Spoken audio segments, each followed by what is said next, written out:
Hindi na sana tatanggapin ni Angeline ang alok ni Logan na magpanggap na girlfriend nito kahit malaki ang utang na loob niya sa binata.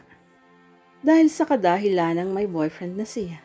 Pero nang malaman ng boyfriend niyang si Dino na may kapalit na halaga ang gagawin niya, ay ito pa mismo ang nagtulak sa kanya na tanggapin ang alok ni Logan. Kaya naman pumayag na rin siya. Ilang buwan pagkatapos ng pagpapanggap nila ay unti-unti nang lumalayo sa kanya si Dino. At natuklasan niya sa mismong bibig nito ang dahilan. Binili siya ni Logan sa halagang 500,000 piso. Galit na kinumpronta niya si Logan. Sinikap niyang magpaliwanag ngunit hindi nito binigyan ng pagkakataon. Masakit para sa kanya ang katotohanan iyon dahil na-realize niyang may puwang na pala ito sa puso niya. "Hi Eunice," bati ni Angeline sa babaeng nakatungo. Nagangat ito ng muka. "Naku, kaaalis-alis lang ni sir," sabi kaagad nito.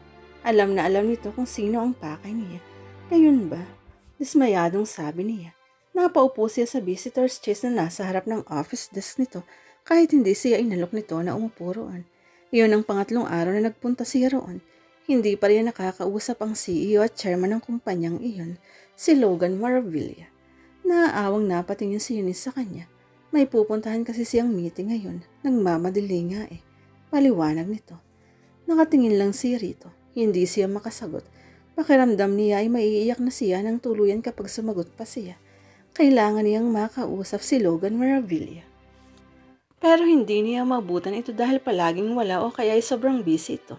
Hindi siya kilala nito kaya hindi siguro binigyang pansin ito kung sakaling sabihin man ni Eunice na nagpunta siya sa opisina nito.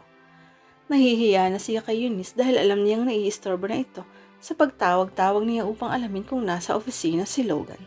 Mabuti na lang at mabait ito. Alam na rin ito ang dahilan kung bakit niya gustong makausap si Logan. Ito man ay gusto na rin na makausap niya si Logan, pero talagang sobrang busy raw ng binata. 3 days na akong absent sa trabaho. Garalgal ang tinig na sabi niya kay Eunice. Umuntong hininga ito.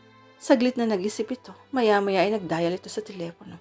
Alam ko kasi, dadaan muna yun sa opisina ng presidente. Baka naroon pa siya. Anito habang hinihintay ang sagot sa kabilang linya. "Hello, this is Eunice. Itatanong ko lang kung dumaan o nariyan pa ang boss ko.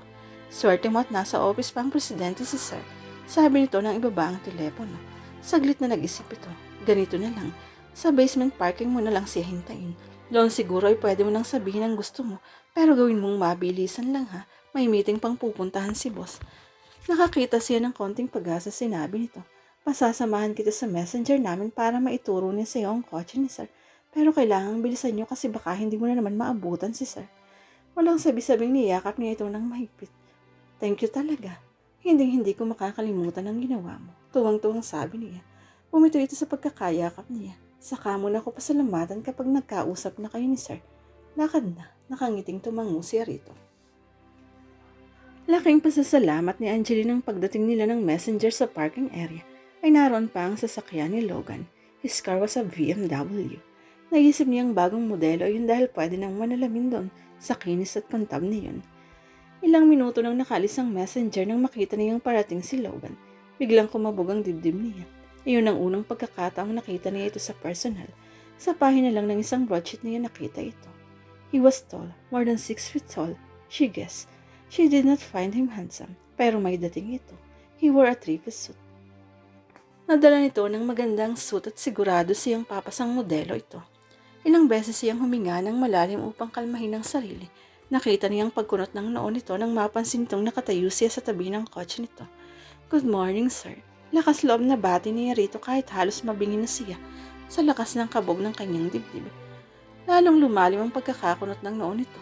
Pasimpleng tumingin ito sa paligid upang siguruhin kung ito nga ang binati niya.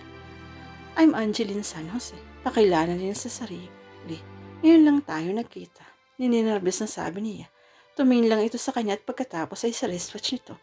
Biglang nataranta siya. "May gusto lang sana akong sabihin. Pwedeng bukas na lang. Late na kasi ako sa meeting na pupuntahan ko." Puldo na nito sa nais pang sabihin niya. Saka tumingin ulit sa wristwatch nito. "3 araw na akong pabalik-balik dito, sir." Mabilis na sabi niya. Parang hindi niya magagawang ilitan niya ang mga pinakris niya sasabihin dito kapag nagkaharap na sila. "Look, miss, kahit 10 minuto lang ng oras mo, pagmamakaawa niya rito." Nangilid na ang luha sa kanyang mga mata. Basta pakinggan mo lang ang sasabihin ko. Iregalo mo na lang sa akin sa Pasko. Hindi niya alam kung bakit nasabi pa niya ang huling pangungusap na iyon.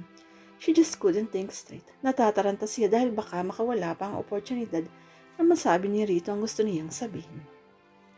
Bagyang napangiti ito, but there was a concerned look on his face. He might have noticed that she was about to cry. Malayo pa ang Pasko, miss. Hindi niya sinakyan ang biro nito. Please, sir. Please. Pagsusumamo ni Rito. Hindi naman ito para sa akin. Para ito sa daddy ko. Kinakapalan ko na lang ang mukha ko dahil gusto ko lang siyang mapasaya. Mayroon kasi siyang.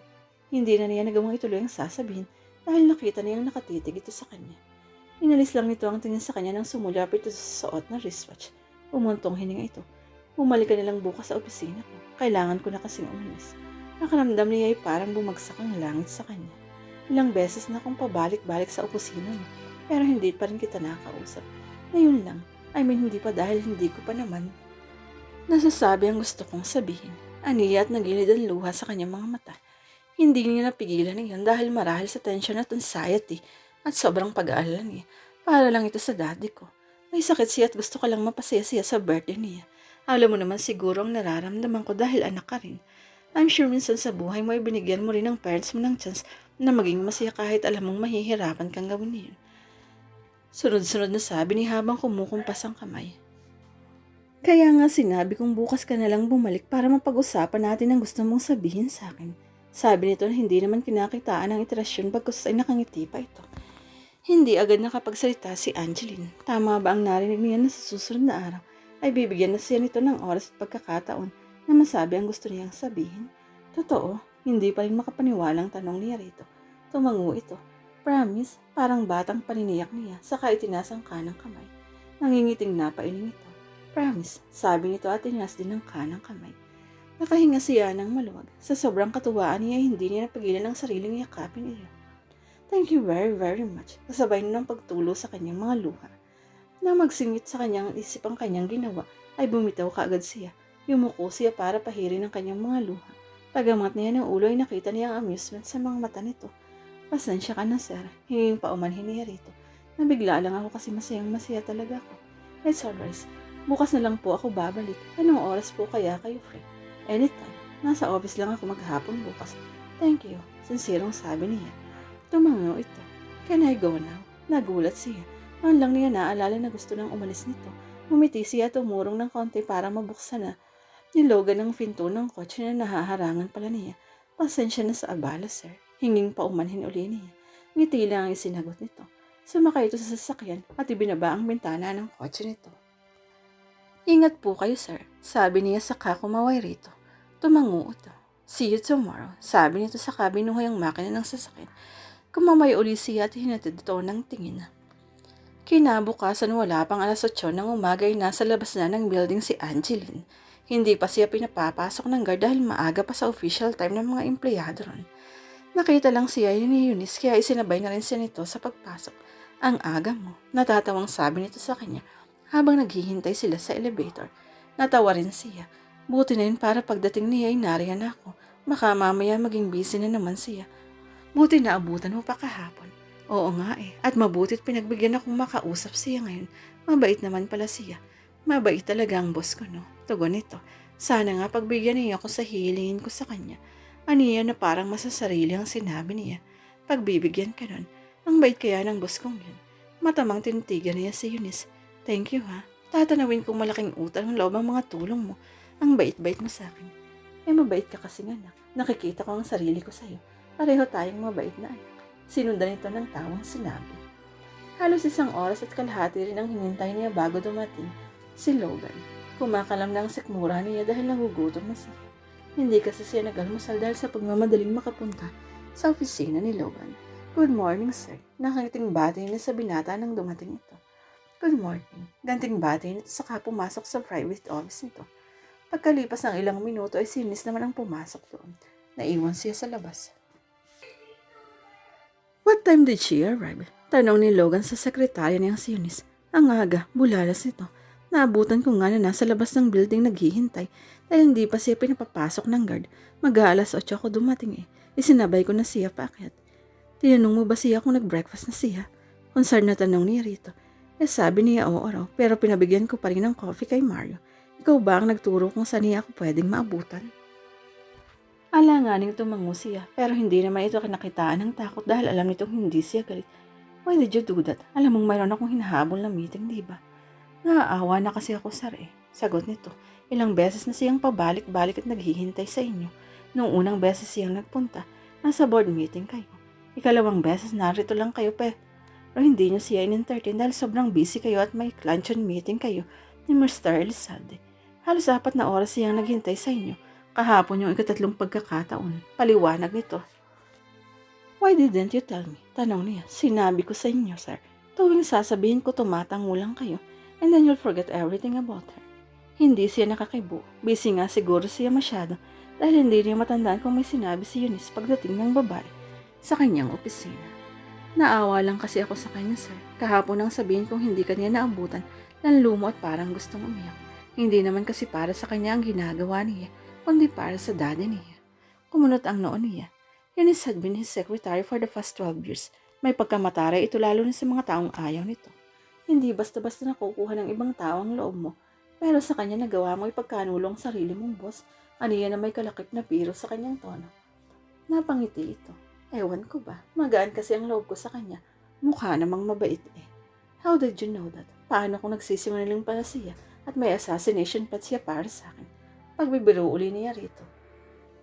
Natawa ito. She's telling the truth, sir. I kind of did a background check on her.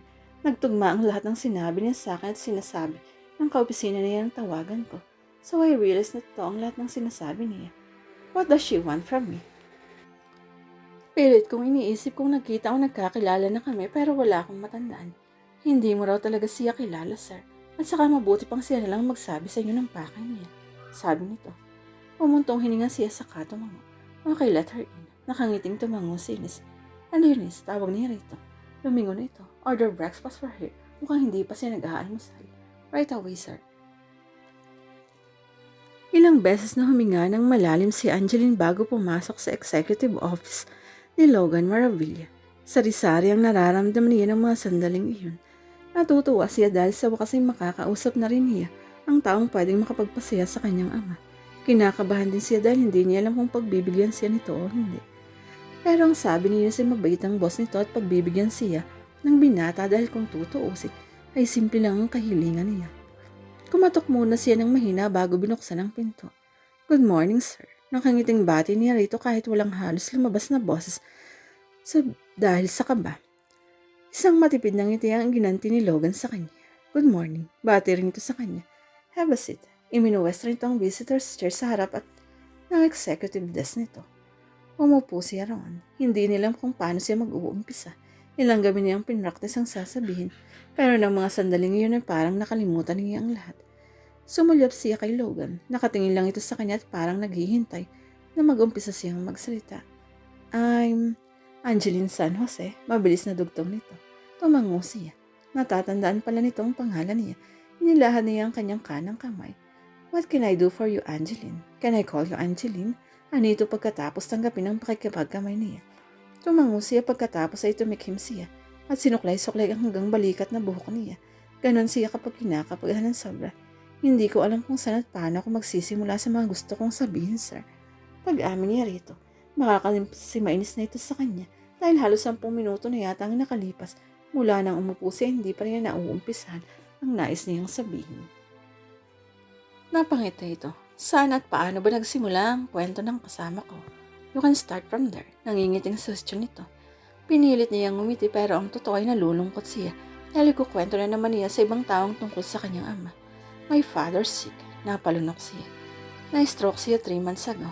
Actually, second stroke na nga niya ito. May diabetes kasi siya eh. I'm sorry to hear that. Sinsirong sabi nito. Hindi ko alam kung bakit pero lately ay madalas na mabanggit ni daddy ko ang naging bahay namin sa Valley Verde. Madalas niyang sabihin sa amin na gusto niya yung puntahan para makita uli. At yung bahay na yun sa Valley Verde ay pag-aari niya ng pamilya niyo ngayon. Nabili ng daddy ko sa daddy mo. Nakakunot ang noong tanong nito. Umiling si Angeline. My father got hooked on gambling. Ipinusta niya ang bahay at lupa na yun sa isang kalaban niya sa sugal at natalo siya. Tinubos ng daddy mo sa taong yun at sinabi ng daddy mo sa daddy ko na pwede niya yung matubos ng walang interest. Hindi na natubos ng daddy ko at hanggang sa makakamatayan na rin ng daddy mo.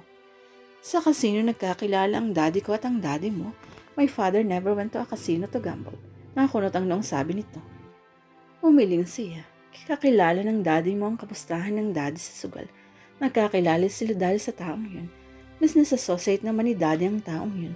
Naawa lang ang daddy mo sa daddy ko, kaya nito tinubos ang bahay at lupa. Kilala kasing opportunista ang taong iyon at alam ng daddy mo na papatungan ito ng malaking interes ang nakuha nitong bahay at lupa kung sakaling gusto pa itong matubos ni daddy. Ginawa na rin niyo ng daddy mo sa isang taong naging kalaban din sa sugal ng taong yun. Unlike my father, natubos naman ng isang yun sa daddy mo ang isang loteng ipinusta nito. I see, tumatangong sabi nito. My dad rose from rags to riches and then back to rags. Paliwanag niya sa mapait na tinig. He is intelligent, smart and hardworking. Kaya mula sa pagiging simpleng empleyado sa isang garment factory ay nakapagpatayo siya ng sarili niyang garments factory. Pero hindi niya nagamit ang talino o yun malulong siya sa sugal. Akala niya nung una ay libangan lang. Hanggang sa unti-unting nauubos ang ipon nila ng mami ko at patayin ng ibang naipundar na kasangkapan. Dahil sa pagkakalulong niya sa sugal, pinayuhan na rin daw siya ng daddy mo pero hindi nakinig ang daddy ko. Sumulyap siya kay Logan. Matamang nakatingin ito sa kanya. Pero naisip mo bang baka ibinenta na yun ng daddy ko sa iba? Tumango siya. Nabanggit ko yun sa daddy ko at tiwala siyang hindi gagawin ng daddy mo na ibenta yun sa iba dahil may usapan daw sila. But my father's already dead. Paano kung halimbawang ibinenta ko na pala yun o kaya ng mami ko? Napakagatlabi siya. Did you? Halimbawa lang. Seryosong sabi nito. Nangilid ang luha sa kanyang mga mata. Hindi ko na alam ang gagawin ko. Malungkot na sabi niya. Hindi ko na mapigbibigyan ng daddy ko. Kinagat niya ang iba pang labi upang mapigil ang pag-iyak. Kung sakaling naibenta niyo na nga yun, pwede ko bang malaman kung kanino para mapantahan ko siya? Pareho silang napatingin sa pinto ng kumatok at pumasok si Eunice na may dalang tray. Nilapag nito yun sa maliit na conference glass table. Di kalayuan sa mesa ni Logan. Saka muling lumabas.